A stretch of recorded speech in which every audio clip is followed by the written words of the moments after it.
Hi, everybody. Welcome to the Ellis Talker Show. I'm DV LeBron, and today I have a very special guest, Miss Whitney Krupala, who is running for MISD School Board Place 4. How are you doing, ma'am? I'm awesome. I'm so happy to be here. Did I say that right? I just wanted to make You sure. did. You Good, good, did. because I don't like butcher names at all. It's just not my thing. So I'm grateful that you came on the show. I know that you kind of wanted to avoid some of the other ones for different reasons, but I'm grateful that you came here, and I want to thank you for that. Um, there's a lot of people that moved here, may not know you, and this is the part of the show where you introduce yourself and talk directly to people in Midlothian, and just tell them about you. Awesome. Well, I just want to say thank you to you for offering a neutral platform for candidates to come and share their story and share their passion. And so I am a mom of four. I am a local business owner. I'm a nurse by trade. And I'm deeply invested in our community. I serve on multiple local boards and have three kiddos that go to McClatchy Elementary and one who will attend McClatchy in a couple of years. And I believe very strongly in our school district. I'm a product of public education all the way through two master's degrees. And so I really am passionate about the opportunity that public education can give to our community. and and that is passion is something that it definitely is required in this position. So you know that this position requires a lot of hours, and you're a mother of four. You got other, you run a business, you have a successful business that you run, you have a lot going on. um you know, are you going to have the time to, and I ask this of all the candidates because it does take time, are you willing to give the time that's going to take for you to be involved? Absolutely. And I love that question. I think you prioritize and you make time for the things that matter. And we are at such a crucial time in the future or for the future of our district, for the future of our community. And so, absolutely, it was something that I thought long and hard about. And prayed about and consulted with my family on when I was making the decision to run, because I do understand that it's a huge commitment. And it's one of the questions that I asked board members when I met with them was what is your week look like? What does your month look like? How many hours are you spending reading agendas and researching and doing your due diligence? And so it was absolutely something that I looked into prior to filing to run, and it's something that I'm ready to take on. And that's good because it definitely it involves time, and if you don't put the time and effort, it ends up showing. It ends up That's right. showing, and definitely this district is a good district. And I want to commend you for running for office. I tell every candidate that comes on, I commend you because it's not easy. You get put under a microscope, and everything you say or do can and will be used against you. That's So right. so it can and will. So you put yourself under a microscope to serve. So, like I tell every candidate, thank you for wanting to serve your community. Sure, and I have to throw this in. It's kind of my soapbox, but one of my most favorite quotes ever is a narration called "The Man in the Arena," and it was done by Theodore Roosevelt, and he talks about how the critic doesn't count. It's really the man in the arena who is fighting for the cause that he believes in. And so I commend anyone who runs for any public office, local, state, whatever it is a huge honor to have the opportunity to do this. Um, what what things do you think that to you would bring to the school board that would better this the district? Sure. I think I bring a passion for public education. I'm not, um, I see a lot of positive in our district. I see an amazing future and all of the things that our district is doing. We're serving our community well. I'm a strategic leader. I have built a business from the ground up, and so I know what that looks like, both from a tactical standpoint and from a strategic standpoint. And I'm a consensus builder. I love people, and I love people who have differing opinions from mine. And so I think that I can bring passion and a desire for unity to our board, and hopefully restore some of the trust that we've lost in the last couple of years. So one of the things about the school board is that it won't be just Whitney Krupala. That's right. There's others on that school board. Thankfully. Yes, yes. It won't be, Thankfully. yeah, yeah. So there's others on that school board. What will you do to foster an environment so that you guys can get together and do the best for the children? Sure. So I think we have to, at the end of every day, believe that we did what was best for kids. And I think if we can all have that same goal in mind, then it doesn't really matter how we differ on a voting standpoint, as long as we can have that united front to our constituents, to our community.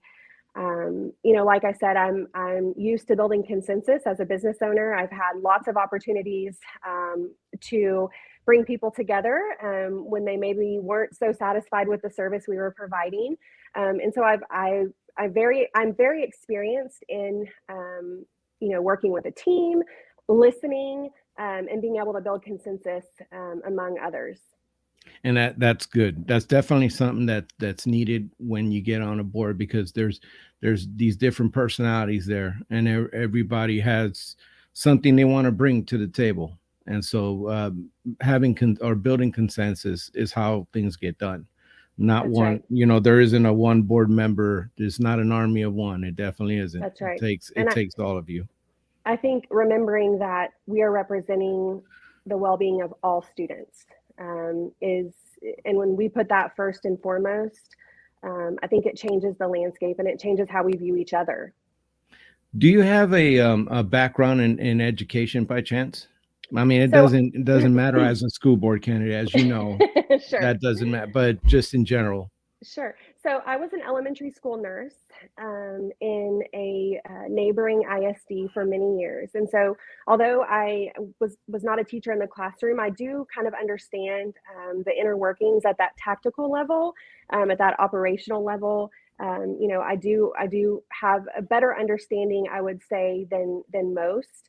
At what's going on the front lines of hmm our district. And so I also am an adjunct faculty member at the college level.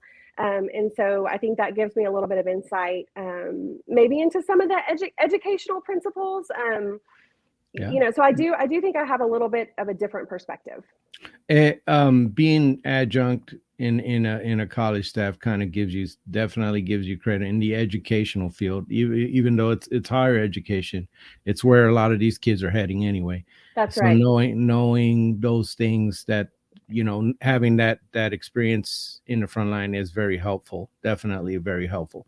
So let's go into some issues. One of the issues that I wanted to talk to you about was one of the things that affected the 2020 on school year, and Omicron finish, and then poof, all of a sudden it's kind of gone. I mean, I don't know the exact numbers, but Thankfully.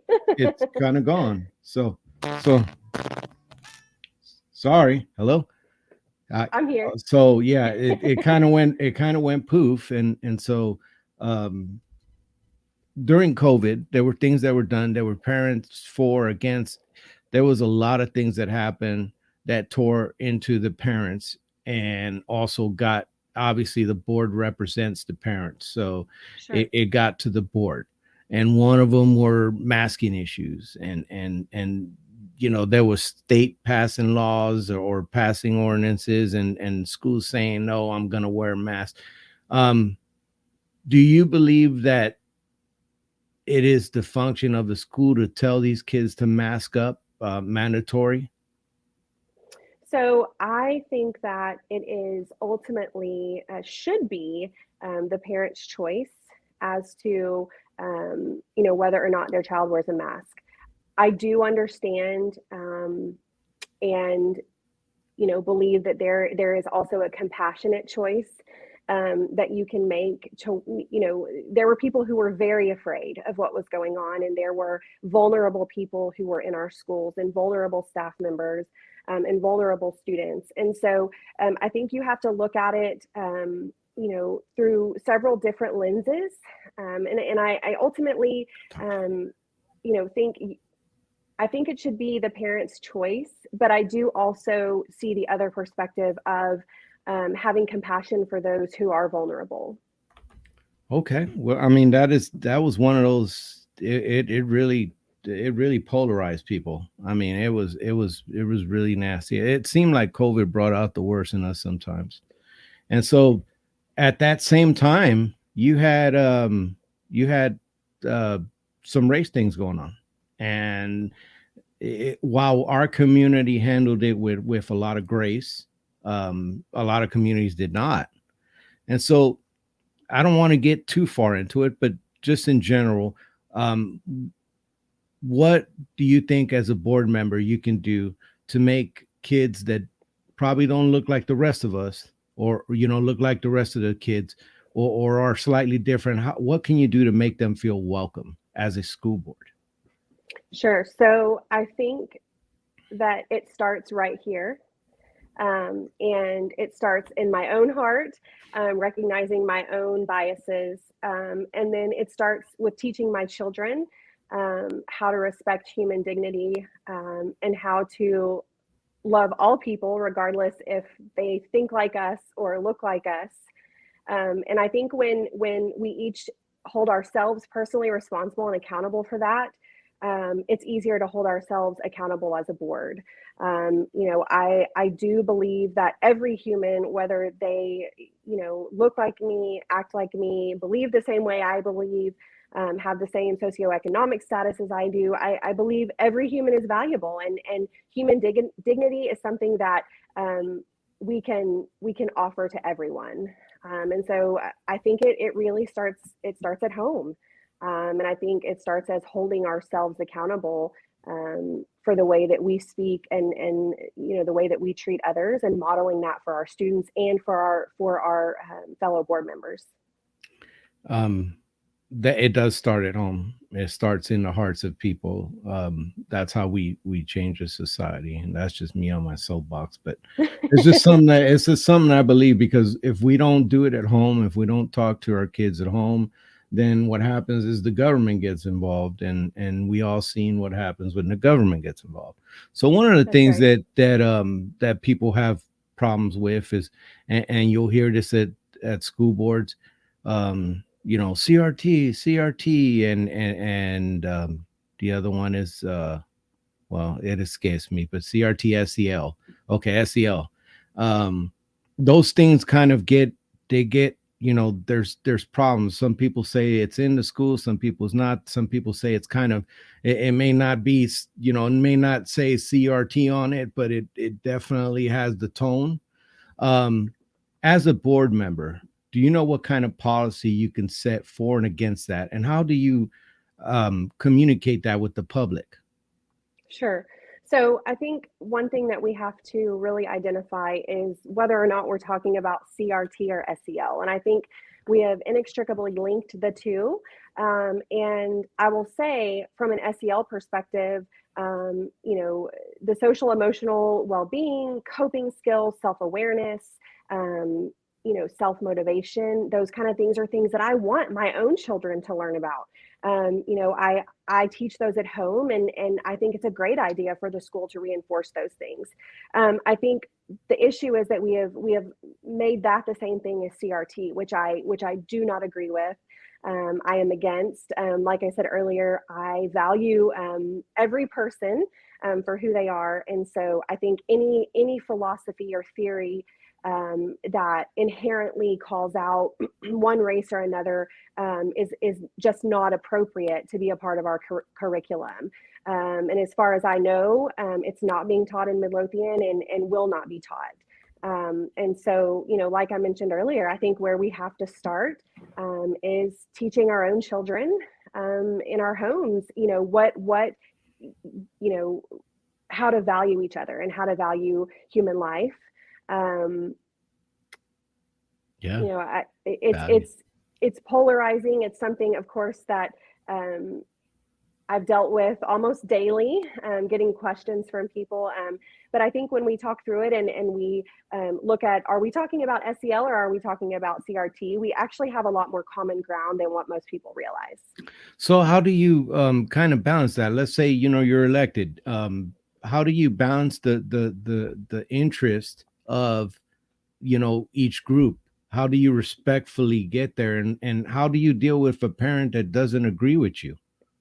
Sure. So I think listening is is a big tool that we can all use and do more of. I know in my own life that's something that I'm working on is listening and actually hearing what other people are saying. Um, I when it comes down to it, I'm representing, if elected as a trustee, all children, not just children who look like me or think like me or whose family looks like mine. And so I think we start with listening, but I also think we have to realize what the scope of the school board is. And that some of these things that we feel so passionately about um, might be more values based and less policy based. It definitely is something that they're strong feelings, and they're going to approach you as a board member, and knowing how to listen and hear is definitely going to be something that's important. Now, do you commit to complete transparency as a board member? Can they read? Can a parent? I heard this or that. Can they reach out to you as a board member if you're elected? Absolutely. And I think anyone that knows me in my personal life knows that that is a core value of mine. I'm open. I'm honest. I'm always willing to sit down and have a conversation, even if we don't agree. I think everyone brings value to the table, and if we all have the best interest of kids in mind, then we're going to be able to find some common ground. Excellent. Now you have and this is kind of a what, let me cover that. Since we're on social issues, let me cover bullying. So there was a video from my friends at Cement City Chatter. They were talking Mm. about a kid who was bullied at, I believe it was Dietrich, but I'm not positive. There have been other stories. His was pronounced, but there have been other posts in different, and they usually do not last long. They get taken down for legal reasons or other reasons. But there's been a lot of instances of that happening, or parents perceiving that.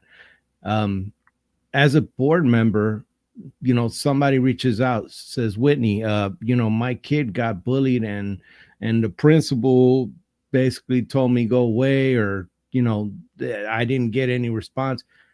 What do you do as a board member?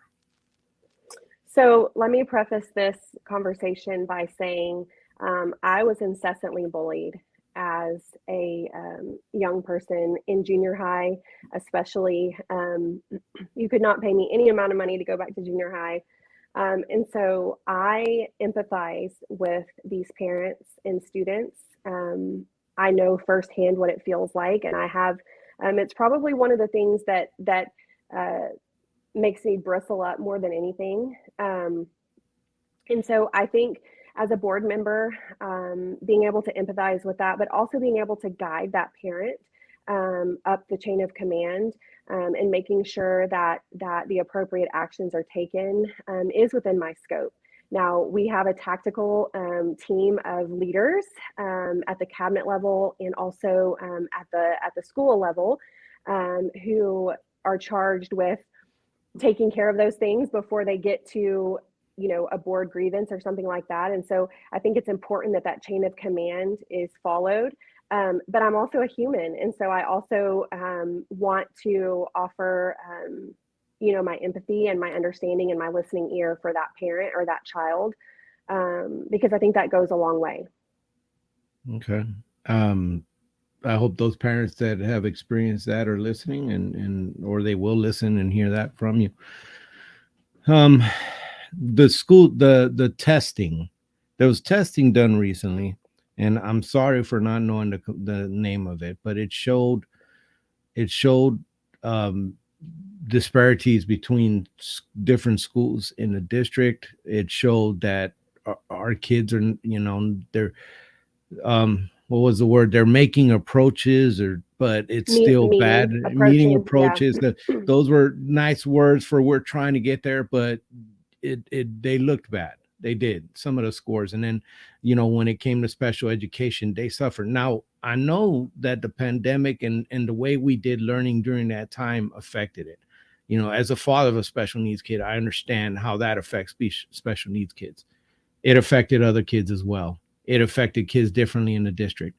As a board member, how will you help Dr. Fay or talk to Dr. Fay about addressing some of those learning discrepancies that happen? So, I've studied the data, and I would encourage any parent that hasn't looked at the data to go onto the board website, pull up the meeting agendas, and look at some of these reports for themselves. And this is the kind of thing that keeps me up at night, because as someone who is interested in representing all students, I don't like to see that all students are not achieving excellence. I think there's things going on at the state level that are just, quite frankly, out of our control. And I think we have to focus on identifying where are those gaps, looking at the trends, and then trusting our leaders. We have an amazing superintendent who's a wealth of knowledge, and trusting that she's going to be able to affect change to close those gaps. So, it is the role of the school board to grade the superintendent, evaluate the superintendent, but it's really that superintendent and her cabinet and the principal's role to focus on academic achievement. And so certainly it's something that I've been on watching. There's gaps other than in multiple special populations, not just special education. And so it's definitely something that we need to address. Do I have all the answers right now today? No, I don't. And I'm not going to sit here and say, we need to do this, this, and this. But I definitely know that we have to do something. Yeah, it was English language learners, socioeconomic, and then it was special needs kids. There was just scores were just down on every single one, and it was a lot of it had to do with the pandemic because of the way they were Yeah, learning and online. A lot of kids went back, but that's everywhere. It happened everywhere. sure. How we address it though is what sets us apart. That's right. MISD excellence, proud, that how we address that, it'll set us apart. That's right. And I think when you look at the data, you'll see that in most cases, we are performing higher than what the state average is performing. And so that's promising. And I think we've got, like I said, we've got the right person leading our team. It's just going to take a little bit more time, and we're going to have to dive a little bit deeper into some of those gaps to really hone in on what exactly is going on. Right. It definitely. Um, so another thing that's affecting the public, and you hear this, is my taxes. My taxes. I mean, taxes in Texas is like synonymous when it comes to these property taxes. Now, the greatest chunk of your property taxes every month is the school board, the school taxes, the taxes you pay for the school. That is your greatest chunk. So, as a board member, you're going to be setting that for the community. You're going to be setting that for the school district. In general, what are your thoughts on taxes? Are you someone who'd like to keep them lower them? Are you a tax cutter, or would you kind of like to take a look? Where would you fall on that issue? So I'm a taxpayer, obviously, as are every person on the board. And so, of course, I have a vested interest, and I don't want to pay any more taxes than the next guy. And I think it's the job of the board to be good stewards of our tax dollars. I do know that our district is growing, and so there's going to be an increase in that tax base just based on the number of people that are moving here. I think good stewardship is a value of mine. I certainly am not going to say I want to raise taxes, but I think it's important to look at all the pieces. We're going to be experiencing overcrowding in our schools if we don't do something. And so, I think there's a lot of moving parts, but I definitely think good stewardship is important. And I'm not for unnecessary spending or unnecessary taxation, just so we can have a big fat savings account. I think it's really important that our that our dollars are make sense for our community. You have different things that are going to come up eventually. You got bonds that are probably going to come up. You have uh, the budget deficit and the way that works, or not deficit, the debt is something that parents get concerned of. But yeah, you're right. As a board member, your responsibility is making sure that budget is good. So can the voters count on Whitney being on that budget when it's budget time? They can. They Okay. can. I got Dave Ramsey in my back pocket. Oh, that's what I'm talking about. That's what I'm talking about. If you ever want to know every single detail that ever happened with the budget, that's Mr. Morris. Yeah, yeah, Jim Morris. He knows a lot. Yeah, Um, he does.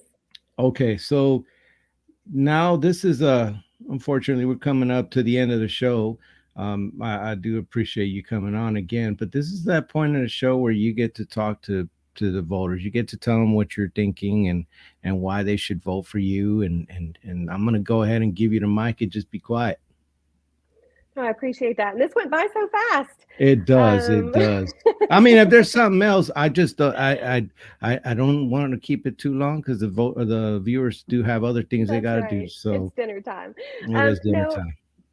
I think it's important for people to know that one of the reasons that I chose to run for school board, is because I saw things, that the board was doing that I didn't like. And I'm a firm believer that when you can't really be critical of something if you're not willing to get your own hands dirty. And so, really, that was a huge motivator for me. I do think I offer um, the leadership, some strong leadership. I've proven that through multiple successful businesses. I think I offer my ability to build consensus, among and facilitate trust among our community, which is something that I think that we've lost.